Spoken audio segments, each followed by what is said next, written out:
ఆహ్వానిస్తున్నాను.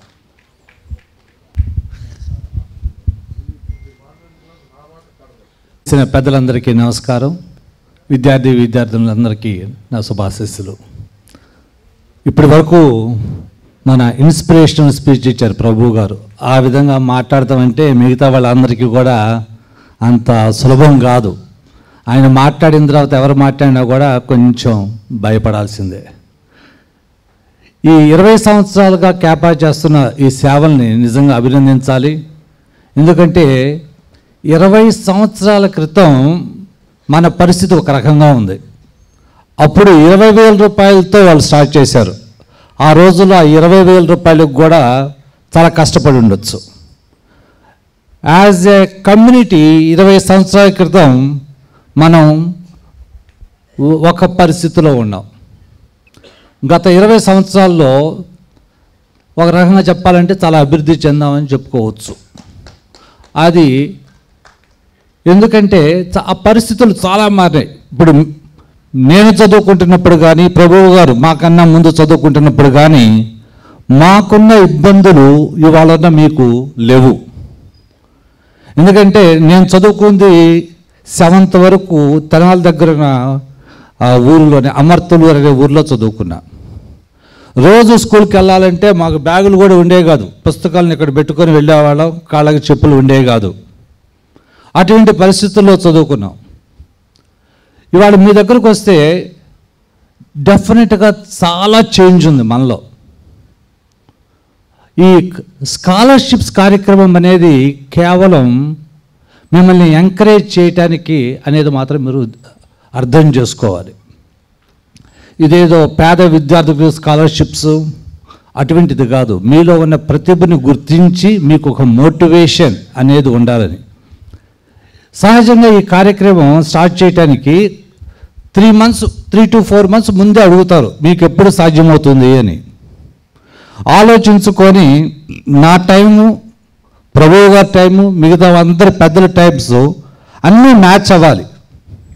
నిత్య జీవితంలో నిజంగా మేము కలవాలంటే చాలా కష్టమైన పని. ప్రభువు గారిని నేను కలవాలన్నా లేకపోతే మిగతా వాళ్ళని కలవాలన్నా కూడా రెగ్యులర్గా చాలా కష్టమైన పని. ఎవరి బిజీలో వాళ్ళు ఉంటాం. కానీ ఈ కార్యక్రమానికి మాత్రం మేము ఇక్కడికి వస్తాం. ఎందుకు వస్తామంటే మీరు తప్పట్లో కొడతారని కాదు, ఆ స్టేజ్ కూడా అవసరం లేదు. కానీ ఇంతకుముందు వచ్చినప్పుడు ఏంటంటే మీలో ఎవరిలైనా ఒక స్పార్క్ అనేది వస్తుంది. ఎస్, వీళ్ళు ఏమీ లేకుండా ఈ స్థాయికి వచ్చినప్పుడు మనం ఎందుకు రాకూడదు అనేది.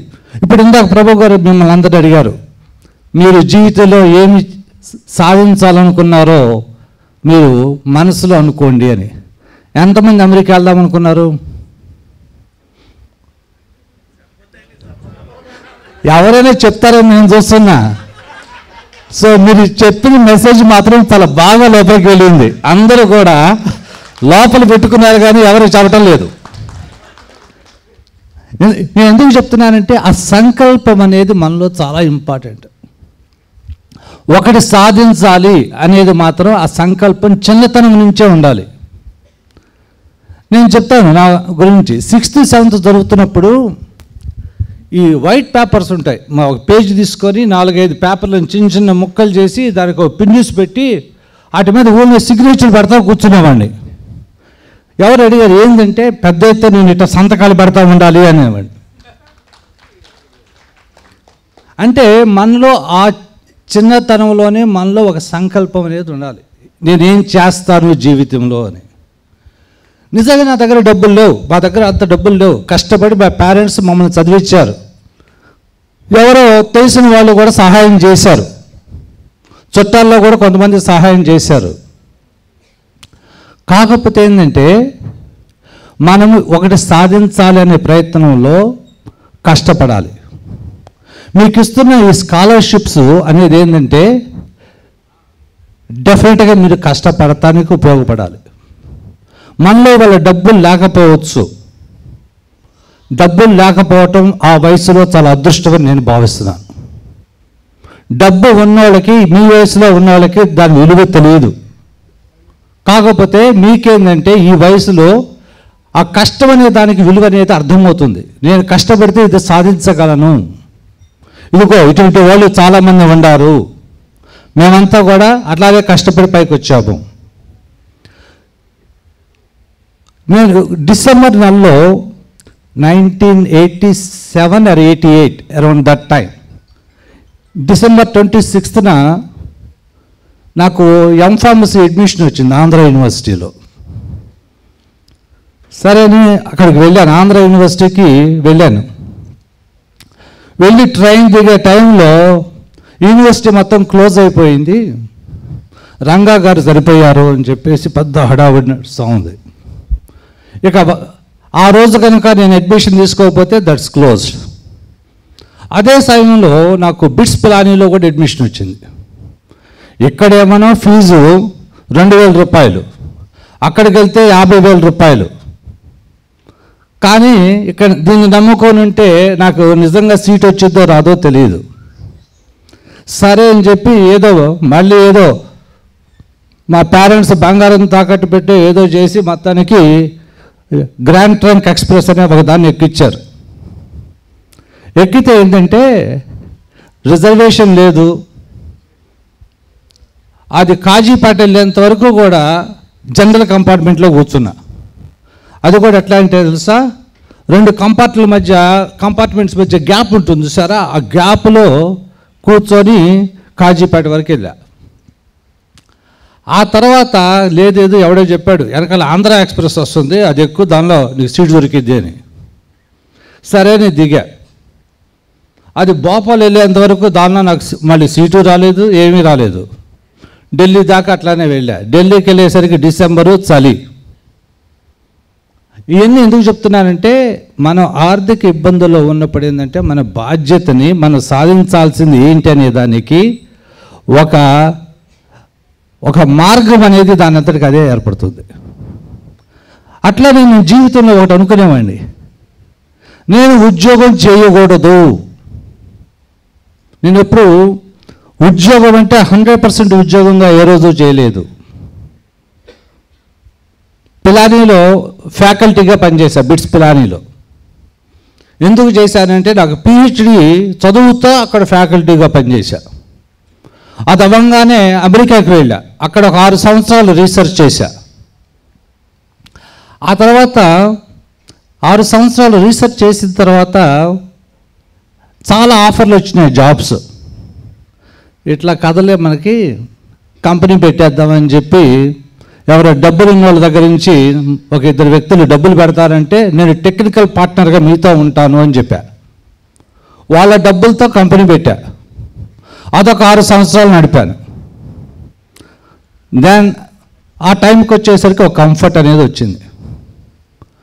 ఆ తర్వాత మళ్ళీ ఆప్తా వాళ్ళు ఫీల్ అవుతారు, అమెరికాలో ఇదేం జీవితం రా బాబు, అక్కడ లైఫ్ లేదు, ఏదైనా చెయ్యాలి అంటే మన దేశానికి వచ్చి చేయాలిరా బాబు అనుకొని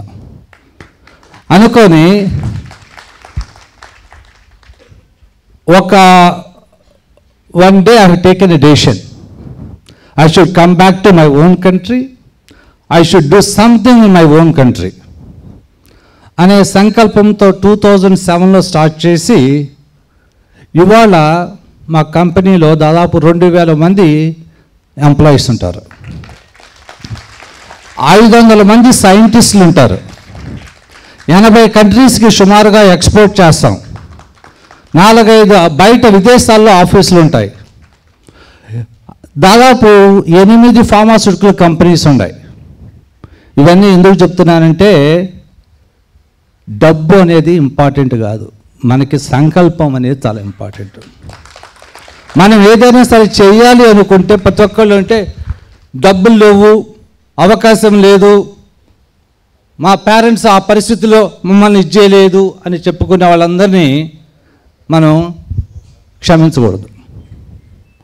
సో మన సంకల్పం గట్టిగా ఉన్నప్పుడు ఏమవుతుందంటే డెఫినెట్గా ఆ బాటలో వెళ్తున్నప్పుడు ఎదురు దెబ్బలు తగులుతాయి, కానీ మనం రీచ్ కాగలం. ప్రభు గారికి ఎదురు దెబ్బలు తగలలేదా, మనందరికీ తెలియదా? అటన్నిటిని అడంకాలతో కొట్టుకొని ఇంకా ఎదిగారు, కానీ హైట్ తక్కువ అయినా సరే కాంప్రమైజ్ కాల. ఆయన ఐఐటీలో చదివింది కానివ్వండి, ఆయన కష్టపడిన విధానం కానివ్వండి, వాళ్ళు మేనేజ్ చేసిన కంపెనీస్ కానీ, మీరు అందరూ ఆలోచించాల్సింది ఏంటంటే ఎవరైనా సరే కష్టపడి ఆ స్టేజ్కి వెళ్ళినప్పుడు కొంత డిసిప్లిన్ అనేది ఉంటుంది. 100% ఇవాళ కూడా కనీసం 13 గంటలు 14 గంటలు ఆయన పనిచేస్తారు. 78 సంవత్సరాల వయసులో కూడా ఆయన ఏమి వేరే ఆలోచనలు ఉండవు, వేరే అలవాట్లు ఉండవు. అలా ఉన్నప్పుడే మనం ఏదైనా సరే సాధించవచ్చు. అది మీ అందరికీ ఇంపార్టెంట్. ఇవాళ 4,000 రూపాయలు 5,000 రూపాయలు స్కాలర్షిప్ ఇచ్చారు, దాంతో పుష్ప సినిమాకి వెళ్ళొచ్చు, అక్కడికి వెళ్ళి జనాన్ని తొక్కొచ్చు అనుకోవటం అనేది కాదు. మన ఏదైతే మీరు సాధించదలుచుకున్నారో దానికోసం కష్టపడండి. ఫస్ట్ కష్టపడిన తర్వాత దాన్ని సాధించాలి. సాధించిన తర్వాత మీ పేరెంట్స్ని మంచిగా చూసుకోవాలి. తర్వాత కమ్యూనిటీ గురించి ఆలోచించండి. తర్వాత మీ దేశాన్ని గురించి ఆలోచించండి. This is what is required in your life and I wish you all the best. Thank you.